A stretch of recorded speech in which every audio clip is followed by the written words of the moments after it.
Oi, boa noite, pessoal. Resolvi fazer um vídeo para explicar a torta que eu postei agora à tarde. Eu acho que vai ficar mais fácil para entender e mais rápido para mim, porque eu tô muito corrida aqui. Tanto é que eu só consegui parar um pouquinho agora, já já eu volto a trabalhar. Eu expliquei lá que eu tenho 2 bebês, são 3 filhos, mas 2 são bebês e acabam consumindo bastante meu tempo, fora tudo que eu tenho que fazer. Então eu vou explicar aqui rapidamente para vocês a massa, o recheio e a decoração que eu fiz, tá bom? Então vocês anotem aí, primeiro eu vou falar da massa, depois eu falo do recheio e por último da decoração. Eu nunca fiz vídeo, mas eu resolvi fazer porque vai ficar um pouquinho mais fácil para mim. Então, ó, a massa eu faço no liquidificador, eu coloco todas as coisas líquidas primeiro, então eu já tô falando na sequência do que eu coloco, para ficar mais fácil de bater. O forno eu pré-aqueço a 200 graus, uns 15 minutos antes de colocar a torta no forno. Então é um forno pré-aquecido a 200 graus. Para massa, essa massa aí eu usei um peito de frango bem grande e com a massa dá em torno de dá uma torta aí de 2 quilos, tá? São 3 ovos, 1,5 xícaras de leite, 1 xícara de óleo, um pacotinho de queijo ralado, um sazon vermelho, uma cenoura picadinha, 3 xícaras de farinha de trigo, misturado com meia xícara de maisena, sal a gosto e uma colher de fermento em pó, tá? Então eu bato esses ingredientes aí na ordem até a farinha de trigo, até antes da farinha de trigo eu bato eles bastante, ele vai ficar bem líquido. Depois eu vou colocando a farinha de trigo e por último, quando eu já terminei de bater, eu acrescento a minha colher de farinha de fermento em pó, desculpa, e termino de bater. E ela vai já ficar bem espessa, assim, parece até airada, né?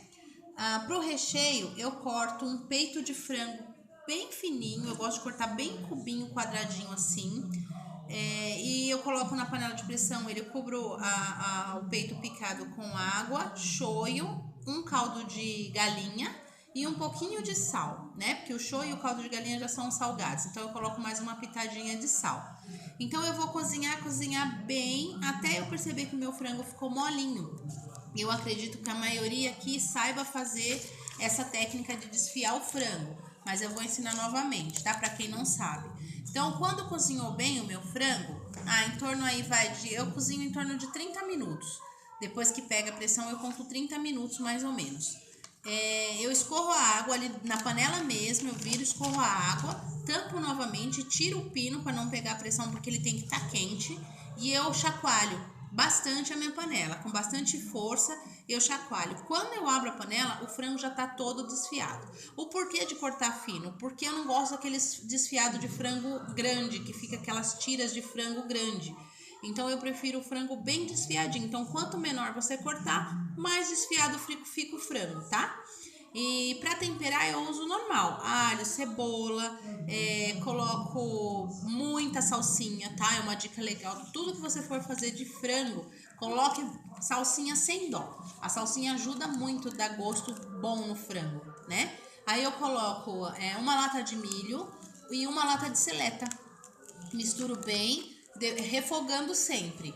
Coloco azeitonas picadinha ou em rodelinha e meio sachê de massa de tomate, né? Molho de tomate. Isso aí eu faço, reservo. Aí depois então eu bato a massa, unto a forma, coloco metade da minha massa no fundo da forma, o restante do recheio, ou todo o recheio, o restante da massa, tá?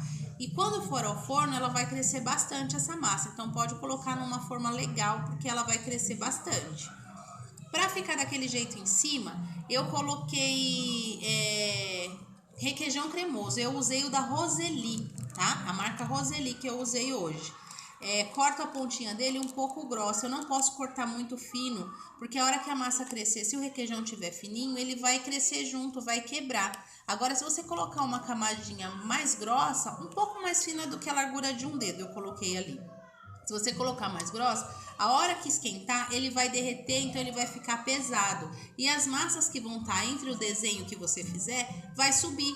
Então foi isso, eu fiz um xadrez ali, ficou daquele jeito, ficou bonitinho daquele jeito. Depois eu peguei um bico pitanga, coloquei algumas rodelinhas em volta como fosse uma rosinha e umas azeitonas. Na lateral eu passei o próprio requeijão só para melar em volta e colocar batata palha. Eu uso a extra fina, eu acho que fica mais delicado, melhor de comer.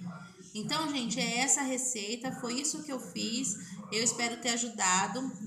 Desejo boa sorte para quem está iniciando assim como eu. Também estou iniciando aí nessa área, mas é uma torta que eu já faço há bastante tempo aqui para minha família. Todo mundo gosta muito e meus clientes agora também estão me pedindo bastante por gostar dela. Então, ó, boa noite para vocês. Eu espero ter ajudado. Qualquer dúvida vocês me perguntem, porém tenham paciência porque meu tempo é corrido, tá bom? Boa noite, fica com Deus. Beijinho.